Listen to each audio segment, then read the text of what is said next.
Est-ce que, une petite question pour terminer, donc si on peut dire que le Mahdi n'est pas sanglant, sanguinaire et que c'est des biens spirituels, est-ce que le Dajjal aussi n'est pas une bête physique mais spirituelle? Très bonne question. Il faut une émission entière sur le Dajjal. Ouais, mais en gros... Ça, on peut pas, par contre, on peut pas répondre avec oui ou non. 4 minutes. Je rigole.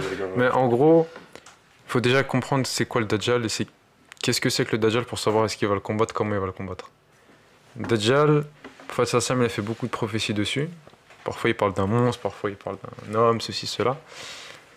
Mais, comme on avait dit au début, toutes ces prophéties, toutes ces métaphores du Saint-Prophète Sassam proviennent de ses visions et ses rêves.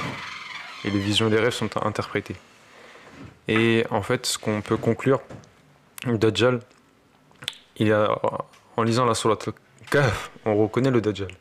C'est-à-dire que c'est ces peuples et ces nations qui sont matérialistes et qui égarent les gens de la vérité, qui nous font vivre un mensonge, qui nous font croire que c'est vrai. Il y a une vidéo qui a été faite en plus par la MTA sur le Dajjal, qui est vraiment très bien faite. J'encourage les gens à aller voir cette vidéo. Avec un super présentateur. Ouais, super présentateur.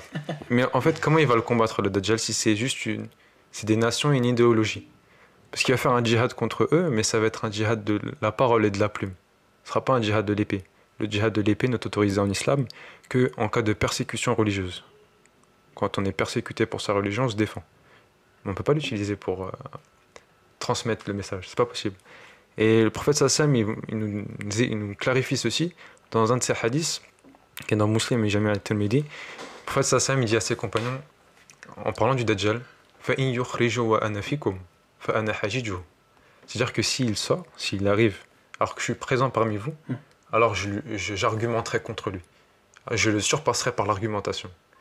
Ce qui montre qu'en fait, le Dajjal ne sera pas combattu par l'épée, mais par les débats, ce sera un débat intellectuel. Et le Mahdi sera justement là pour ça. Il sera nommé Messie et Mahdi. Il aura un rôle interne et externe.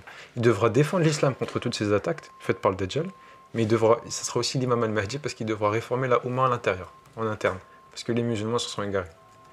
Donc c'est le véritable rôle de cet envoyé béni qui est venu et qui a fondé sa Jama'at, puisque comme on a dit qu'il n'était pas éternel, qu'il n'allait pas vivre éternellement, il fallait qu'il fonde une communauté qui est censée rassembler tout le monde et unir tout le monde, toute l'humanité sur l'unicité de Dieu.